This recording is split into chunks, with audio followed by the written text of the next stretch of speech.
Que alegria estarmos aqui mais uma vez juntos. Trago um abraço fraternal do meu pastor Dimino, pastor Emerson e da minha pastora Cristiane. Um abraço querido a todos vocês. E vamos compartilhar um pouco mais. Vamos continuar adorando e conhecendo um pouco mais do Senhor nessa noite. Lá no livro de Atos, no capítulo 2, a partir do verso 14.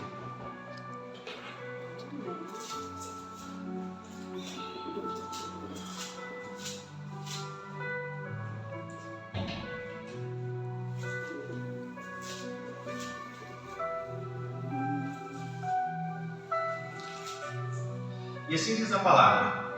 Então Pedro se levantou, junto com os 11, e erguendo a voz, dirigiu-se à multidão nestes termos: Homens da Judéia e todos vocês que moram em Jerusalém, tomem conhecimento disto, e prestem atenção no que vos vou dizer. Estes homens não estão bêbados, como vocês estão pensando, porque são apenas 9 horas da manhã. Mas o que está acontecendo é aquilo que foi dito por meio do profeta Joel. E acontecerá nos últimos dias, diz Deus, que derramarei do meu Espírito sobre toda a humanidade. Os filhos e as filhas de vocês profetizarão, e os seus jovens terão visões, e os vossos velhos sonharão. Até sobre os meus servos e sobre as minhas servas derramarei o meu Espírito. Naqueles dias e profetizarão. Mostrarei prodígios em cima do céu e sinais embaixo na terra, sangue, fogo e nuvens de fumaça. O sol se transformará em trevas, a lua em sangue, antes que venha o grande e glorioso dia do Senhor. E acontecerá que todo aquele que invocar o nome do Senhor será salvo. Israelitas, escutem o que eu vos vou dizer. Jesus o Nazareno, homem aprovado por Deus diante de vocês com milagres, prodígios e sinais, os quais o próprio Deus realizou entre vocês por meio dele, como vocês mesmos sabem. A este, conforme o plano determinado, a presciência de Deus, vocês mataram crucificando-o por meio de homens maus. Porém, Deus ressuscitou, livrou-o da agonia da morte, porque não era possível que fosse retido por ela. Porque Davi fala a respeito dele dizendo: Eu sempre via o Senhor diante de mim, porque Ele está à minha direita, para que Ele não seja abalado. Por isso o meu coração se alegra e a minha língua exulta. Além disto, também a minha própria carne repousará em esperança. Porque não deixarás a minha alma na morte, nem permitirás que o teu santo veja a corrupção. Fizeste-me conhecer os caminhos da vida, e me encherás de alegria na tua presença. Irmãos, permitam-me falar-lhes claramente a respeito do patriarca Davi. Ele morreu, foi sepultado, e o seu túmulo permanece entre nós até hoje. Sendo, pois, profeta, sabendo que Deus lhe havia jurado que um dos seus descendentes se assentaria no seu trono, prevendo isto, referiu-se à ressurreição de Cristo, que nem foi deixado na morte, nem o seu corpo experimentou corrupção. Deus ressuscitou este Jesus, e disto todos nós somos testemunhas. Exaltado, pois, à direita de Deus, tendo recebido do Pai a promessa do Espírito Santo, derramou isto que vocês estão vendo e ouvindo. Porque Davi não subiu aos céus, mas ele mesmo afirma: Disse o Senhor ao meu Senhor: Sente-se à minha direita, até que eu ponha os seus inimigos por estrado dos seus pés. Portanto, toda a casa de Israel esteja abundantemente certa de que este Jesus que vocês crucificaram, Deus o fez Senhor e Cristo. Até aqui. Pode se sentar, fique à vontade. Nessa noite nós vamos falar de um grande amigo nosso, com quem em muitos momentos eu me identifico, o que fez esse belo discurso à beira dos muros do templo, que foi nosso amigo Pedro, primeiro Simão, mas que teve o nome transformado. E até chegar nesse discurso teve uma história anterior, teve um acontecido. Esse na verdade, é o grande acontecimento que marca a virada da história da igreja.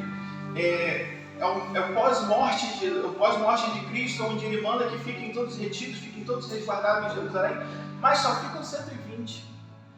E acontece a grande promessa que Deus nos fez naquele momento, que o Senhor desceria, o seu Espírito desceria e encheria toda a carne, naquele momento. Então eles estão reunidos em Jerusalém, o Espírito vem, são vistas línguas como de fogo sobre cada um deles, e eles começam a falar e profetizar, e orar em novas línguas, em outras línguas, em línguas diferentes, e as pessoas em volta falam, estão bêbados, só podem estar. Mas na verdade Pedro se enche de ousadia nesse momento, vai até a sacada do templo e fala, não, vocês não estão entendendo. O que está acontecendo aqui hoje é o cumprimento do que já foi falado, do que já foi profetizado. O Cristo nos ensinou o Cristo nos mostrou que isso aconteceria. O Cristo nos ensinou sobre isso. E hoje é o cumprimento de tal coisa. Então fica tranquilo, são só 9 horas da manhã, eles não estão embriagados. E ele começa a decorrer esse discurso na beira dos muros do templo, falando sobre os acontecimentos e citando Cristo.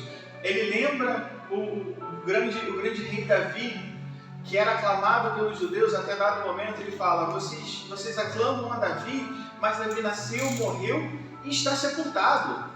E a sepultura está lá até hoje, como ele disse, eu posso repetir, a sepultura está lá até hoje para quem for visitar. E quando você for comigo a Israel, a gente vai lá, se Deus quiser.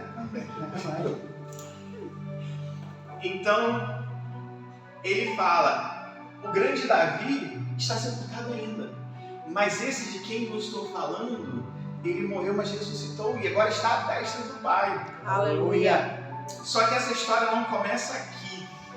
Essa história começa lá em Lucas 5, a partir do verso 1. Hoje a gente vai ler um pouco. Nem sempre eu sou muito de ler, mas quando eu paro para estudar, eu gosto de muitas leituras, eu faço N anotações, eu gosto das coisas muito, muito explicadas, então a gente vai viajar um pouco pela Bíblia hoje. E diz assim, aconteceu que Jesus estava junto ao lago de Genezaré e a multidão apertava para ouvir a palavra de Deus. Então ele viu 2 barcos junto à praia do lago, e os pescadores tinham desembarcado e estavam levando os redes. Entrando num dos barcos, que era o de Simão, Jesus pediu-lhe que o afastasse um pouco da praia e, assentando-se do barco, ensinava as multidões. Quando acabou de falar, Jesus disse a Simão, leve o barco para o lugar mais fundo do lago e então lancem as redes de vocês para pescar. Em resposta, Simão disse, mestre, havendo trabalhado toda a noite, nada apanhamos, mas sob a tua palavra lançarei as redes. Fazendo isto, apanharam grande quantidade de peixes e as redes dele começaram a se romper. E então fizeram sinais aos companheiros do outro barco para que fossem ajudá-los. E foram e encheram ambos os barcos, a ponto de quase afundarem. Vendo isto, Simão Pedro prostrou-se aos pés de Jesus, dizendo, Senhor, afaste-se de mim, porque eu sou pecador. Pois à vista da pesca que fizeram, a admiração se apoderou dele e de todos os seus companheiros. Bem como de Tiago e João, filhos de Zebedeu, que eram seus sócios. Então Jesus disse a Simão, não tenha medo, agora em diante você será pescador de gente. Aleluia. E arrastando ele os barcos para a praia, deixando tudo, o seguiram. Jesus começa seus discursos, começa a ensinar pelas cidades, e ele chega à beira do lago de Genezaré, e ele precisa amplificar a voz, porque na verdade as multidões estavam se aglomerando, só que naquela época nós não tínhamos microfone, nós não tínhamos mesa de som, nós não tínhamos caixas. Naquela época ele tinha que usar o que estava a favor dele, então na verdade Jesus tem uma grande estratégia, ele sobe ao barco de Pedro, ele pede que se afaste um pouco da praia e ele aproveita do vento que vem do lago para projetar a voz dele à multidão. Então nesse momento ele já usa a primeira estratégia, que é subir ao barco de Pedro com a desculpa de projetar a voz. Mas na verdade era o contato principal que ele queria ter com Pedro e com os outros discípulos. E nesse momento Jesus, conhecedor, sabendo do antes, do hoje e do amanhã, ele sabe que a pesca não deu certo. E ele fala para Pedro, agora que terminou o sermão, faz o seguinte, vamos um pouquinho mais para dentro e lança as redes novamente. Pedro fala, mestre, porque depois de ouvir o discurso de Jesus, ele fala, mestre, eu sei que o Senhor é mestre, mas assim, vou ser claro, a gente não apanhou nada. Mas graças a Deus o coração de Pedro se encheu naquele momento e ele falou, sob a tua palavra eu lançarei as redes. E em muitos momentos da nossa vida, a gente acabou de voltar da pescaria frustrado. A gente acabou de voltar com um barco vazio. E graças a Deus a gente pode encontrar Jesus na beira da praia e ele falar assim, ei, volta. Tenta mais uma vez. Glória a Deus. O que hoje eu falo, eu posso falar com causa, dentro da causa. Quando nós chegamos à beira da praia com os barcos vazios, a gente fala, agora já era. Mas graças a Deus, Jesus fala, volta. Lança de novo. Tenta mais uma vez. Aleluia, Jesus. Persiste mais uma vez.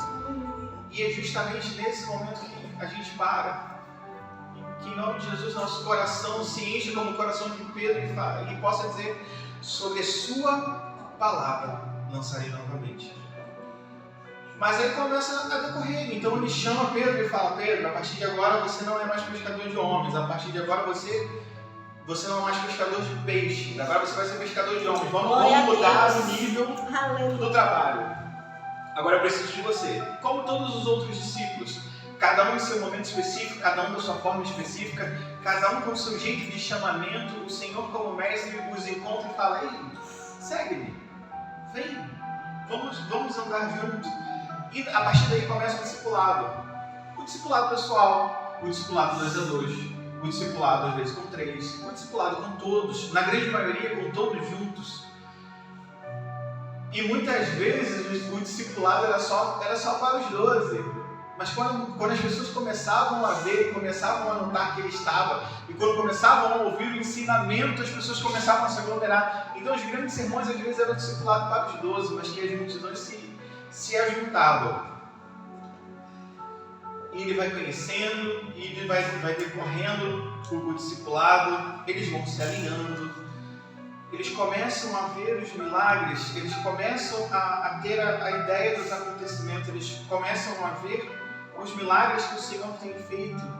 E muitos dos milagres o Senhor não os repreende, mas os deixa uma ordem dizendo, e nesse milagre não conta ninguém. Esse milagre é só entre nós. Porque ainda não tinha sido chego o momento do Cristo ser revelado como o Messias, como o Cristo que foi enviado para morrer. E é muito interessante poder ver o discipulado, porque andar como uma pessoa é ter a oportunidade de enxergar um pouco o mundo aos olhos do outro. Eu tenho um ditado que eu aprendi com um querido professor no Brasil, que diz assim, você quer conhecer alguém, vai comer 1 quilo de sal com ela. Após comer 1 quilo de sal com ela, aí você pode dizer que está começando a conhecer. E foi o que Jesus fez com eles, e falou, a partir de agora você precisa que vocês estejam juntos. Vocês foram selecionados para um grande chamamento. E eu preciso que vocês me conheçam mais, porque me conhecendo mais, vocês vão conhecer o Pai.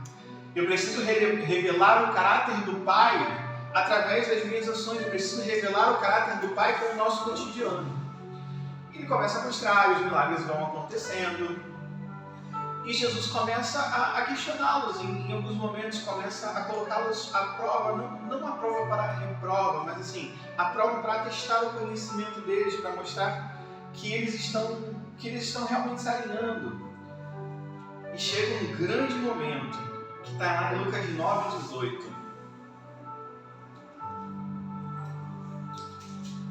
Glória a Deus, aleluia. Que diz assim, e aconteceu que enquanto Jesus estava orando em particular, achavam-se presentes os discípulos a quem perguntou, quem as multidões dizem que eu sou? Eles responderam, uns dizem que é João Batista, outros dizem que é Elias, e ainda outros dizem que um dos antigos profetas que ressuscitou. Então Jesus perguntou: e vocês, quem dizem que eu sou? Respondendo, Pedro disse: o Cristo de Deus. E nesse momento Jesus fala para ele, vamos continuar no 21. Jesus, porém, advertindo, mandou que ninguém declarasse tal coisa. Pode? Dizendo: é necessário que o Filho do Homem sofra muitas coisas. Não, vou parar lá no 20 mesmo. Quando Pedro diz que ele revela o Cristo, em algumas versões, Jesus responde a Pedro assim, dizendo: bendito és tu, Simão Bar-Jonas, filho de Jonas, porque não foi nem carne nem sangue que te revelaram, mas o próprio Deus que revelou a ti. Mas Pedro tem das suas. E um pouquinho mais à frente, seguindo o discurso lá em Mateus 16, que é a continuação desse discurso, só que pelos olhos de Mateus, que eu gosto mais, quando Jesus começa a falar sobre o seu chamamento, sobre a sua vinda. Porque na verdade, a grande programação de Jesus em estar na terra foi para que morresse. Ele veio único e exclusivamente para pagar o preço do nosso pecado. Ele já nasceu programado à morte. E quando ele começa a falar com os discípulos, lá em Mateus 16, a partir do verso 13, ele começa, um pouquinho antes disso, ele começa um discurso relembrando aos discípulos que, na verdade, o seu intuito ali era apenas a morte. E diz assim: indo Jesus para a região de Cesareia, logo após isso, ele começa a descer para Cesareia, perguntou aos seus discípulos quem os outros dizem que é o Filho do Homem? Não, desculpa, verso 22. Então, depois que ele faz o discurso relembrando o seu chamado à morte, então, a partir do verso 22, Pedro diz assim, chamando-o à parte, começou a repreendê-lo, dizendo: que Deus não permita, Senhor, isso de modo nenhum irá acontecer. Próximo. Mas Jesus, voltando-se, disse a Pedro: saia da minha frente, Satanás, porque você é para mim uma pedra de tropeço, porque não leva em consideração as coisas de Deus, e sim as dos homens. E é o que acontece com a gente em alguns momentos, principalmente comigo. A gente sabe da programação, a gente sabe que o Senhor pode fazer, a gente sabe que o Senhor é poderoso para fazer os seus milagres. Como diz a letra da canção, se Ele quiser, Ele ressuscita mortos. E Ele faz o impossível, porque Ele é Deus. Mas nesse momento, Pedro tem um lapso de humanidade como a gente, que fala: Senhor, não, que Deus não permita que isso aconteça. Ele sem querer anula o propósito de vida de Jesus com a sua humanidade. E Jesus, com toda a sua gentileza, diz assim: saia da minha frente, Satanás. Você para mim não quer isso no preço. O mesmo Pedro que Jesus, uns momentos antes, disse: bendito és tu, filho de Jonas, porque na carne e o sangue não te revelou. Um pouquinho depois ele fala: sai de mim, sai, arreda-te de mim, Satanás. E é justamente o ponto que eu pego, a nossa humanidade. Olhar para Pedro é poder olhar para a humanidade como um todo. Apesar de Pedro ser um discípulo sanguíneo, eu gosto muito dele para muitos exemplos. Porque o decorrer do discipulado, ele é feito. E nós temos isso. Nós temos isso às quartas, nós temos isso aos domingos, nós temos isso aos nossos encontros informais, nós temos isso quando estamos juntos, quando temos um momento de partilha, às vezes aqui em cima do culto, às vezes lá embaixo em um momento de comunhão. A gente está o tempo inteiro se alinhando, a gente está o tempo inteiro relembrando a palavra, olhar para o rosto do meu irmão, lembrar da fidelidade de Deus, falar: Deus tem promessas, Deus vai fazer, Deus tem coisas para fazer, não só na minha vida, mas na vida do meu irmão também. Só que por muitas vezes a gente acaba anulando o grande propósito em função da nossa humanidade. Confesso para vocês que em alguns momentos Até mesmo esse mês eu falei, Jesus, não dá. Não aguento mais ser crente. Tá difícil o negócio. Mas é nesse momento que a gente tem que parar, olhar para a cruz e falar, tá um pouquinho complicado, sim.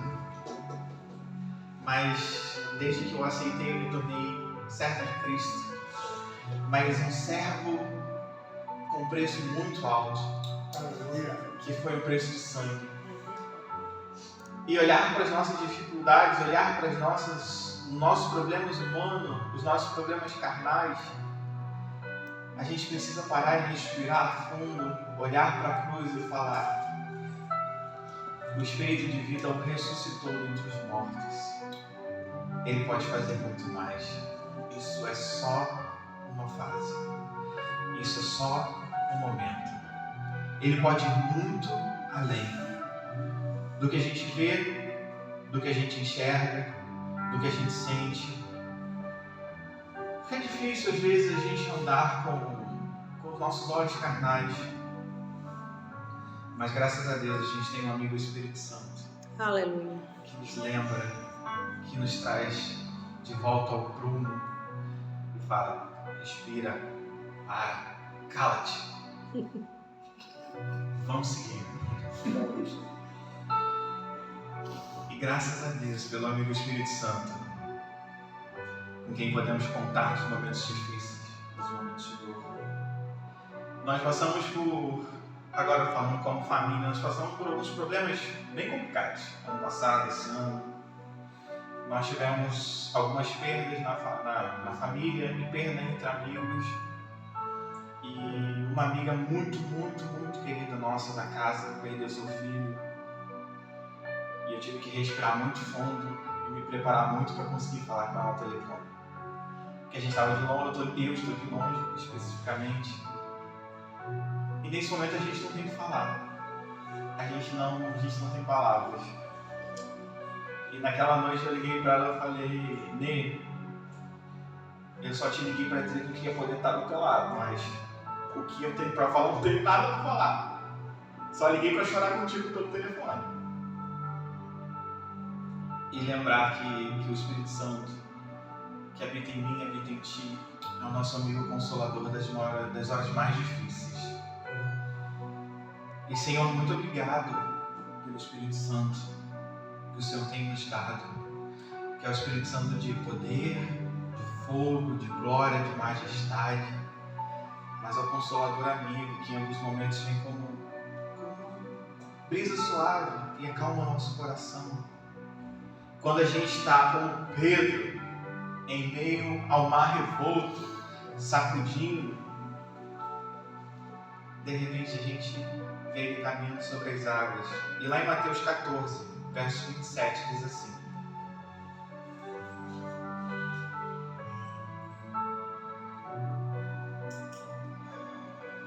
mas Jesus imediatamente lhes disse: coragem, sou eu, não tenham medo. Então Pedro disse: se é o Senhor mesmo, manda que eu vá até aí, andando sobre as águas. E Jesus disse: venha. E Pedro, descendo do barco, andou sobre as águas e foi até ele. Só até ele. Só fazendo um adendo. Estavam todos reunidos no barco atravessando o lago, começou o vento, começou a balançar para lá para cá. Jesus calmamente vem andando sobre as águas, porque ele é desses. Os homens começam a gritar, se desesperam, tem um fantasma, ficam com medo. Só tinha homem no barco. Uma cambada de medroso. Que nem a gente. É como eu digo para você, não me chama para expulsar demônio não. Eu não sou desse tipo, sou batista. E é exatamente isso. A gente, no meio da tempestade, Jesus vem andando sobre as águas, Pedro, com o seu lado sanguíneo, fala: se és tu mesmo, manda-me ter contigo, que eu ande sobre as águas. E Jesus fala: tu quer? Vem. Bora. E ele foi. O mesmo Pedro que reconheceu Cristo, que logo depois tentou anular a vinda de Cristo, ele tem a coragem e a ousadia de descer do barco, enquanto todos os outros ficaram. Porque se eu tenho essa oportunidade, e eu sei que é o meu mestre que está falando, ele fala para Pedro. Mas em alguns momentos ele fala, Pedro, vem. Se eu estou do lado, eu falei, posso ir também? Porque certas oportunidades a gente não pode perder. Certa oportunidade é igual cabelo. Depois que foi, não cresce mais. E exatamente isso. Pedro, ousadamente, com seu coração em chamas novamente, desce no barco, indo sobre as águas e vai ter com Jesus. E continuamos o discipulado. Jesus segue, continua nos ensinando, continua pregando, continua mostrando o seu poder, fazendo suas manifestações.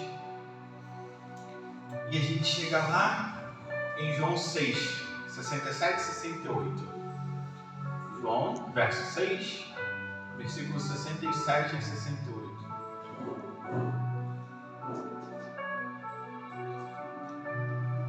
Então Jesus perguntou aos 12, será que vocês também querem se retirar?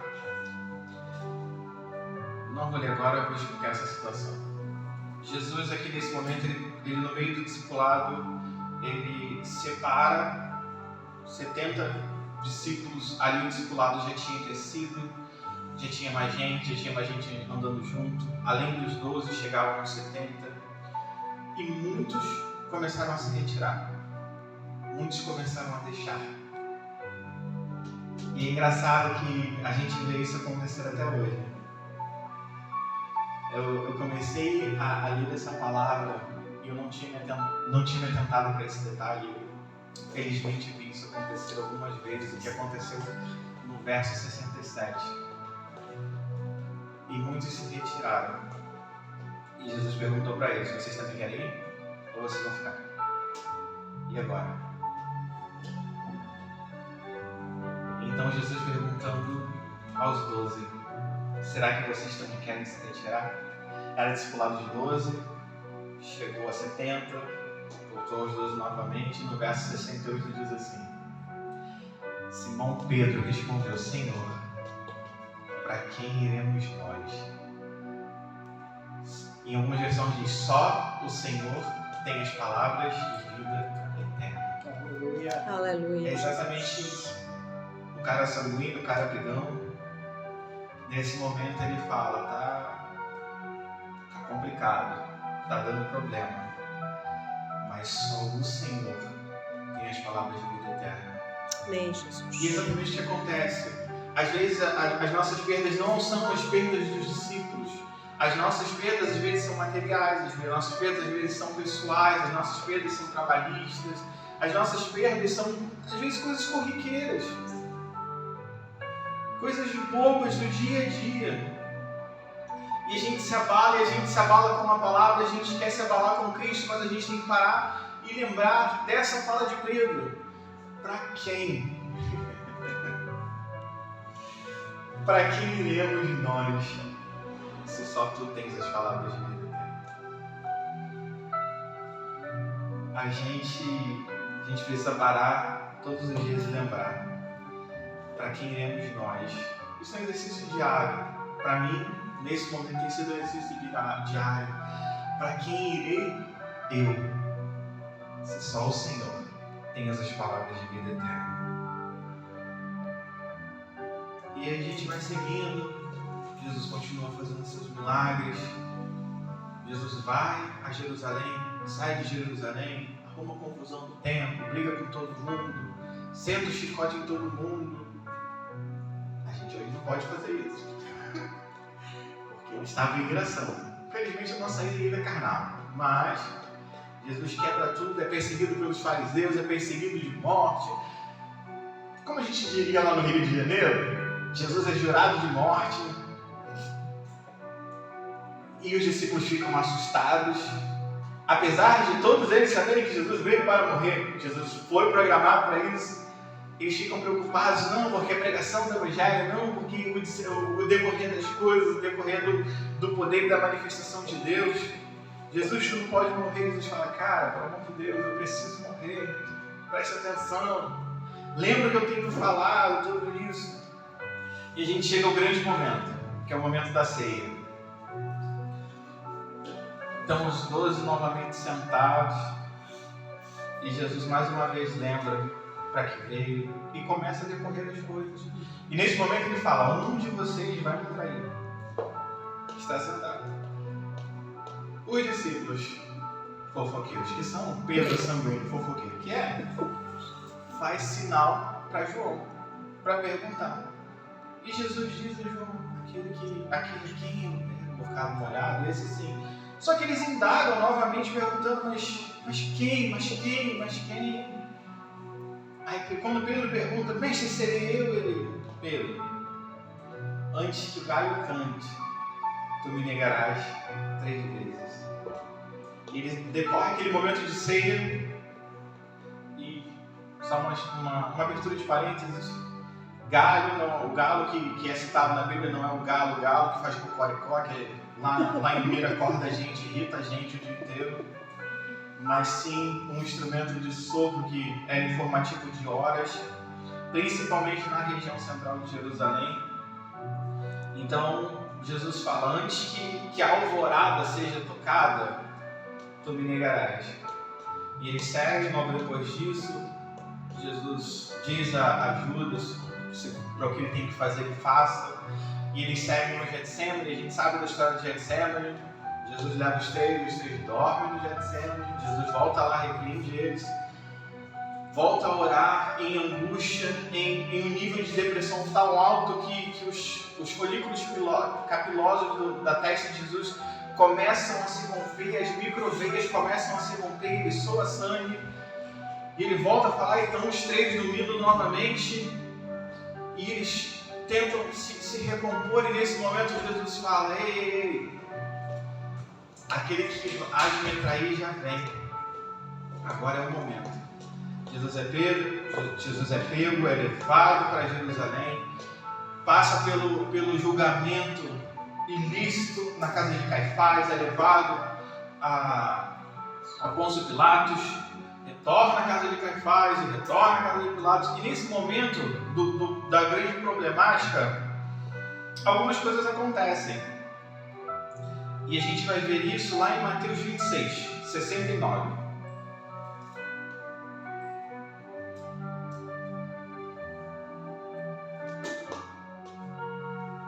Mateus 26, 69. Matthews? Yes. Pedro estava sentado fora do pátio. O empregado aproximou-se e ele disse, você também estava com Jesus, o Galileu. Mas ele negou diante de todos e disse, não sei o que está dizendo. Quando se dirigiu para a porta, Pedro foi visto por outro empregado, lá, que disse aos que estavam ali, este também estava com Jesus, o Nazareno. E ele negou outra vez, com juramento, não conheço esse homem. Pouco depois, aproximando-se, os que estavam ali disseram a Pedro, com certeza você também é um deles, porque o seu modo de falar denuncia. Então ele começou a praguejar e jurar, não conheço este homem. No mesmo instante, o galo cantou. Próximo. Então Pedro se lembrou da palavra que Jesus lhe tinha dito, antes que o galo cante, você me negará 3 vezes. E Pedro, saindo dali, chorou amargamente. O mesmo homem que andou sobre as águas, viu a multiplicação dos pães e peixes prontos. Jesus não multiplicou pão, peixe cru não, Jesus multiplicou peixe cozido, assado. Que viu a filha do centurião ficar bem, que viu a filha de Jairo ressuscitar, que viu a sogra dele ser curada. E eu acho que foi por isso que Pedro tem uma risca com Jesus. Tinha tanto milagre para ele fazer. Ele vai lá e cura logo a sogra.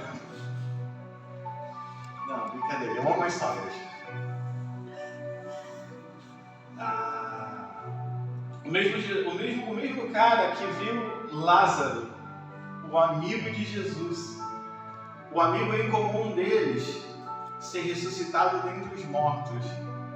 Quando começa a ver que a coisa está pegando, que o chicote vai cantar pro lombo de todo mundo, ele fala, não conheço. É a mesma coisa. Eu geralmente acabo andando muito com o pastor, acabo andando muito com o Pedrinho, mas se o Pedrinho vai só, eu falo, não conheço. Mas a gente está lá. No que precisar, a gente está lá.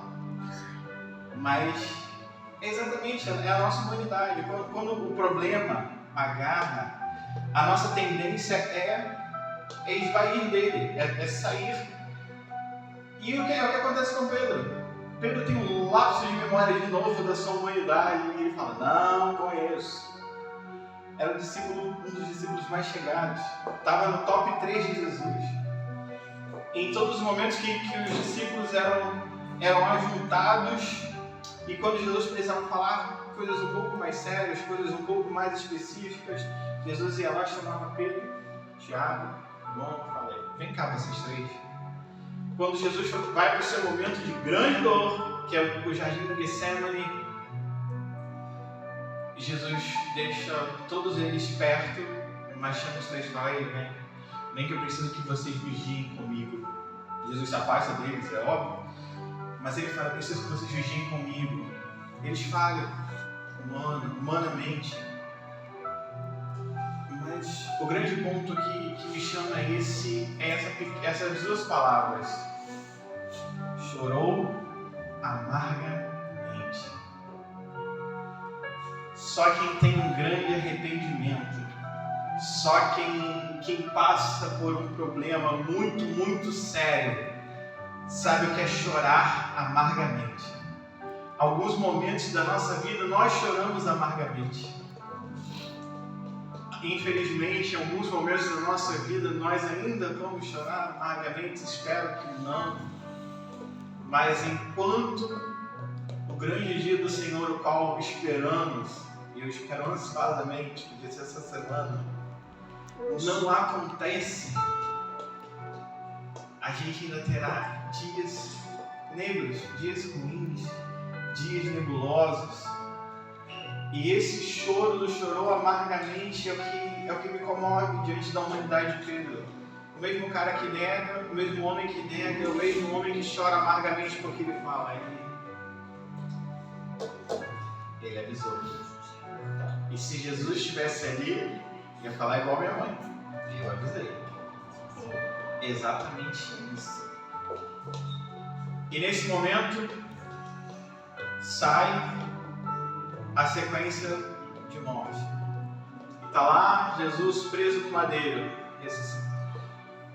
pronto a ser ressuscitado, mas primeiro precisava cumprir a profecia de que o Filho do Homem seria como Jonas, que 3 dias e 3 noites passou dentro do ventre do grande peixe, que passaria 3 dias e 3 noites no centro da terra, e logo depois seria ressuscitado. Pode chorar amargamente, Pedro se retira, vai seguir sua vida. Jesus é morto, mas chega o grande dia, onde ele é ressuscitado dentre os mortos. Aleluia. O Espírito de vida o tira dentre os mortos. E graças a Deus, nos Evangelhos, nós temos essa promessa, que diz que o mesmo Espírito de vida que ressuscitou Jesus dentre os mortos ao 3º dia, nos ressuscitará. Ou ressuscitará os santos que estão e dormem no Senhor. E a gente chega lá em João 20, versículo 1, que diz assim: no primeiro dia da semana de madrugada, quando ainda estava escuro, Maria Madalena foi ao túmulo e viu que a pedra da entrada estava removida. Próximo. Então correu e foi até onde estava Simão Pedro e os outros discípulos, a quem Jesus amava, e disse-lhes: tiraram o Senhor do túmulo e não sabemos onde o colocaram. Próximo. Com isso, Pedro e outro discípulo saíram e foram até o túmulo. Ambos corriam juntos, mas outro discípulo correu mais depressa do que Pedro e chegou primeiro ao túmulo. E abaixou-se e viu os lençóis de linho, mas não entrou. Simão Pedro, seguindo, chegou e entrou no túmulo. E ele também viu os lençóis. E o lenço que tinha estado sobre a cabeça de Jesus, e que não estava como os lençóis, mas enrolado num lugar à parte. Aleluia. O mesmo homem que chorou amargamente 3 dias antes, quando sabe da notícia, é pernas para quem te quer, sai correndo e vai em direção ao sepulcro, e diz bem claramente que outro discípulo foi junto. Só que o outro discípulo correu na frente. Imagina uma corrida, eu e o Pedrinho, a gente está correndo, o Pedrinho é mais magrinho, é levinho, tem uns canicinhos mais leves, eu tenho mais carga no caminhão. Ele sai correndo e vai em direção, e às vezes ele chega antes. E é o que acontece com esse discípulo. O discípulo chega primeiro, mas ele chega primeiro e para na porta do túmulo. E só olha, e só espia. Mas Pedro não. Pedro chegou depois. Mas ele chegou depois e entrou. E foi com tudo.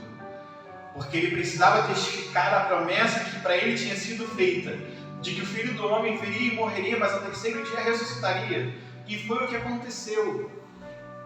E aí tem um detalhe muito legal que a gente aprendeu com os judeus lá. Na verdade a gente não, porque ainda não foi. Mas a gente tem uns amigos rabinos e aprendeu isso. Na verdade também aprendi isso um pouco em etiqueta. Quando a gente vai estudar etiqueta à mesa, e para receber algumas pessoas de fora, a gente acaba estudando um pouco a etiqueta à mesa de outros lugares. E isso é muito interessante, porque para os judeus, ele mantém o guardanapo de tecido ao colo, como manda a regra da etiqueta universal. Mas enquanto ele não termina de comer, ele não amassa o guardanapo. Ele mantém o guardanapo dobrado. Então, o grande sinal para a gente, quando a gente está recebendo alguém da cultura judaica, se o guardanapo está dobrado em cima da mesa, ele diz, ainda não terminei. Se o guardanapo está amassado ao lado do prato, ou geralmente dentro do prato, ele diz, a partir de agora eu terminei minha refeição, você pode recolher a louça. Aleluia. E é exatamente isso que acontece. Pedro vai direto e nota o grande sinal. Os lençóis estavam lá, mas o lenço que cobria sobre seu rosto está enrolado ou dobrado à parte. E Jesus, mais uma vez, com suas formas de contar, ele fala, aqui eu deixo para vocês, e para a posteridade que vocês vão contar, eu ainda não terminei. Aleluia, glória a Deus. Eu cumpri a grande parte da profecia, mas ainda falta coisa, ainda falta algo. E é nisso que Pedro se apega. Ele vê o lenço dobrado, graças a Deus, não só para Pedro, mas para a gente também, graças a Deus o lenço estava dobrado. Que quer dizer que ele ainda virá. E eu separei um escrito sobre Pedro. Eu estava voando. Eu estava vindo para Portugal de uns dias de férias. E eu gosto em alguns momentos de parar e ler. Eu estava lendo e eu li uma nota sobre isso. Jesus ele fala com as mulheres, ele se encontra com Maria, ele aparece primeiro para Maria e fala: ei, vai avisar teus irmãos, vai avisar eles. E em dado momento estão todos reunidos, Jesus simplesmente aparece em corpo glorificado e ele chega e fala com os seus discípulos: ei, estou aqui, voltei. Todos se maravilham. Ele chega e conversa com Tomé, ele fala: Tomé, eu sei que tu duvidou, então tá aqui, ó, esse é o rato furado. Eis aqui minhas mãos, eis as chagas, toca, pode tocar. Mas uma coisa muito interessante que algumas versões diz que logo depois que Jesus se mostra para eles e faz a avaliação, ele fala: tem de comida aí? Jesus os chama à comunhão. Mais uma vez, porque sentar-se à mesa para os judeus é algo muito importante. E naquele momento ele fala: tem comida na casa? Podemos mais uma vez sentar à mesa? Podemos mais uma vez estar juntos? E é justamente isso que me fez pensar sobre essa escrita, que diz assim: na primeira aparição aos discípulos com Pedro, poderia ser uma situação constrangedora. Pensa. Ele falou: você vai me negar? Ele disse: não. E logo depois ele nega. Em vista que grande agonia Jesus, em vista que de grande agonia de Jesus, em sua humanidade ele nega, esbravejando que não conhece, sendo improvável ser um pregador das boas novas, mas a graça o alcança, trazendo perdão e ousadia no Espírito para seguir o ministério, tornando-se o aclamado primeiro líder da igreja. Pedro, de brigão, fujão, covarde, sanguíneo, ele se torna ousado, líder. Ele toma as rédeas e contorna sua vida porque a graça o alcança. E ele torna-se apaixonado pelo ministério. Dando sequência à primeira leitura que a gente fez lá em Atos 2:14, a gente vai voltar para Atos 2, mas agora no verso 37. Quando Pedro termina seu discurso, algumas pessoas chegam até ele, chegam até os discípulos e fazem algumas indagações. A gente vai ver em Atos 2, verso 37. Quando viram isso, ficaram muito comovidos e perguntaram a Pedro e aos demais apóstolos: que faremos, irmãos? Pedro respondeu: arrependam-se e cada um de vocês seja batizado em nome de Jesus Cristo para a remissão dos seus pecados, e vocês receberão o dom do Espírito Santo. Porque a promessa é para vocês e para os seus filhos e para todos os que ainda estão longe, isto é, para todos aqueles que o Senhor, o nosso Deus, chamar. Com muitas outras palavras eu testemunho e exortava-os, dizendo: salvem-se desta geração perversa. Então os que aceitaram a palavra de Pedro foram batizados, havendo um acréscimo naquele dia de quase 3.000 pessoas. Aleluia. O mesmo homem que a gente viu seus altos e baixos, seus rompantes. O mesmo homem que Jesus fala: é necessário o Filho do Homem, é necessário que eu seja preso, que eu seja levado, que eu seja morto. Quando os soldados chegam e desembanham a espada e cortam a orelha do assessor do sacerdote. O mesmo homem que viveu tudo isso, que teve seus altos e baixos, um dia a graça o alcançou. O amor de Deus o alcançou na beira da praia. E subsequentemente foi o alcançando todos os dias. Até no dia que ele chorou amargamente por ter feito o que fez. Logo depois que ele vê Cristo ressurreto, recebe o Espírito Santo que hoje habita em nós, graças a Deus por isso. Em seu primeiro discurso, como igreja formada, igreja já batizada como Espírito Santo, pregando ousadamente, dizendo: ei, arrependam-se, pois vocês precisam ser batizados, e Jesus tem mais, não só para vocês, mas para os seus filhos e para os demais, para os outros. Naquela noite, naquele momento, Pedro fala aos judeus daquele lugar. Ele fala do povo que estava aqui em Portugal, ele fala do povo que estava lá no Brasil, ele fala do povo que estava nas nações, ele fala de nós, ele fala: há de alcançar os que estão de longe. Mas naquele dia, quase 3.000 pessoas foram acrescentadas ao ministério. Amém, Jesus, aleluia.